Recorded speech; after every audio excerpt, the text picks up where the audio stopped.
Just by way of introduction, I'm here with Brian, the developer of Noda, the premier mind mapping, VR mind mapping software, and he's just going to give us a demo of some of the. This is like the first time he's ever loaded the Quest build on a collaborative session, and I personally think that this is a potential collaboration game changer. Like no exaggerations. Where are you right now? Via Washington. Yeah, he's in Washington. I'm in like Dubai, and we're here just gonna collaborate on a little thing. I'm recording it, which is how you just kind of share this experience with other people who aren't even in VR or whatever. So let's just see. So you're gonna give us a quick overview of how it works and everything. Yeah, sure thing. Over to you. Yeah, thanks, Alex. Yeah. So this is a quick map of the features and benefits. So in 3D space, we create these shapes, and then you can attach words to them, and then create links between those shapes to create the map. So just a little overview of Noda. Let's start with the benefits. So the main benefits for mind mapping in VR are similar to mind mapping in 2D space, except that you can use a little bit more of your body awareness. So things like your spatial recall and your physical sense of movement. So if I created a new node here, I can place that anywhere around this object that makes sense. So you can get sort of more content into a smaller amount of perceptual space, which is really helpful. So one of the benefits would be spatial recall. So these maps take on a kind of a memorable shape. And when you leave VR, you can take the memory of that shape with you, and it helps you to orient the information once you leave VR. So Nice. yeah, so spatial memory is a big one. Yeah, and we are here like literally. I just made a new branch there, and I can change the color of it. So he's working on the benefit. I'm putting here a feature.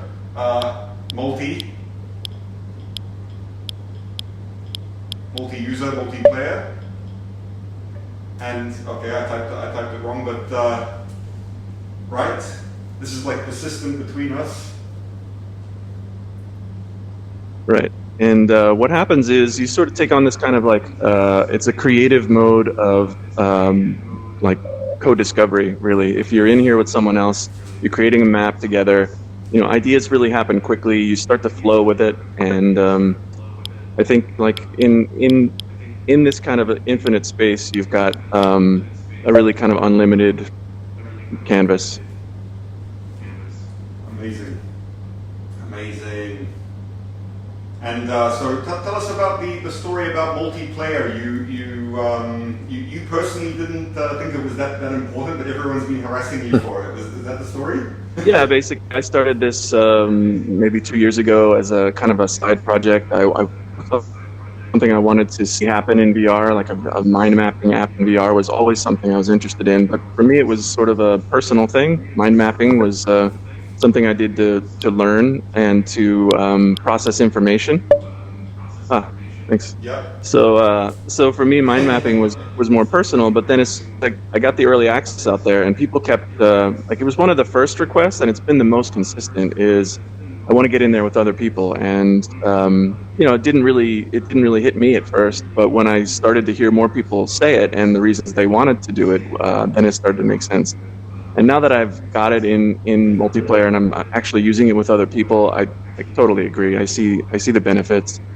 The thing that's personal about the mind map, you do bring to it, and then you kind of share that with somebody else. So it's not really that.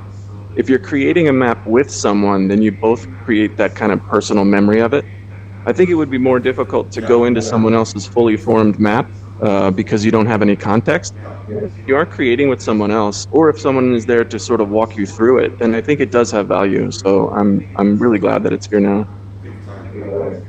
Yeah, and one use case with even in a complex, let's say you've spent days, weeks on mapping out a complex idea or something, and then you bring me in in a shared space, and then you talk me through it. So this here is how this one here, blah blah blah. You know, that's kind of like how you can solve that.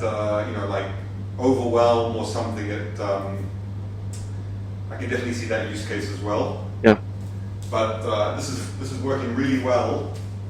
And what else are the main points from your side? What are you thinking about this? Like, you've been working on this for 2 years.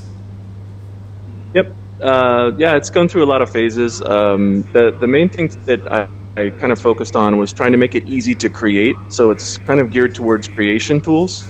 And if you'll notice, there's like a lot of single button actions. Like, you just pull the trigger to create a new node.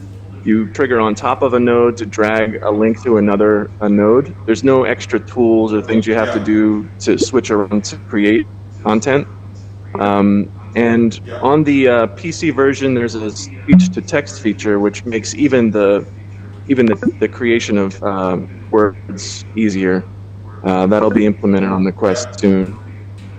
So speech to text. So you can I'll basically drop a task here with the trigger, and then I will link it with the trigger still, and then I'll be, instead of picking this up and typing here, I'll be able to say blah, and it will detect the speech using Watson and drop it in. Yep. Game changer. Yeah. Yeah. So then the idea is just move all the friction from thought to action to content being created. So then things really start to move. Nice. What can we do on the, because this is like also a tutorial for me. What can we do on the branches side? What are the options there? You can color it, you can style it. How?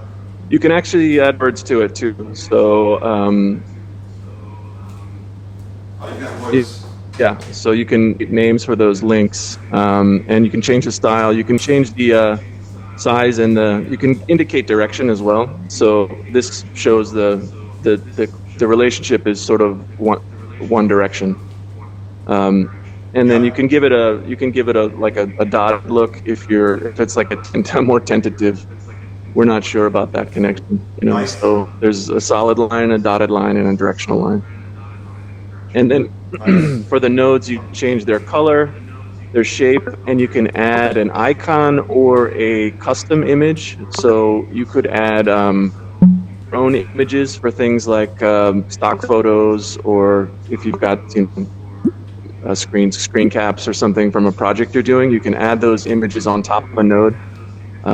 So people have used this to do things like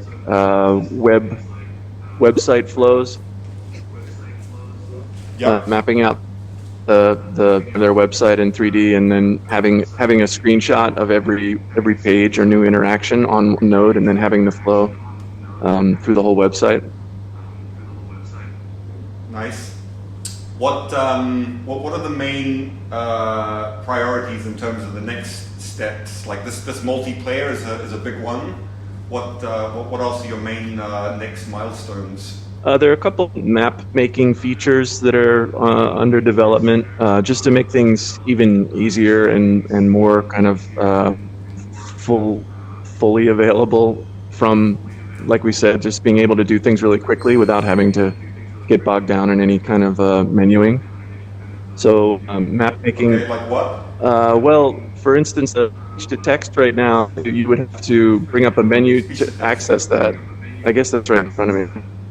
And so instead of that, maybe you'd be able to just squeeze the trigger right here and just start speaking, and then the words would directly go into the node instead of having to bring up the menu in the keyboard. So just little improvements to try to make things work even better there. And then there's a long list of features either people have requested or that ideas we've come up with internally to make this even more useful outside of VR. So things like, Alex, you mentioned presentation mode. That's something that seems to be like a good way to focus this and turn this into something that's useful not just in VR but outside VR as well. And then integrations with other services so that you can get content in and get content out more easily. So maybe with a Dropbox or a Google Drive type integration. So we're exploring a lot of those integrations right now. Beautiful. Okay, well, I'm so glad to have experience this. I've been waiting for this for friggin' I don't know how long, since I can remember. And yeah, thanks for the video. Thanks for the overview. I'm going to stop recording now. We'll come back to our chat.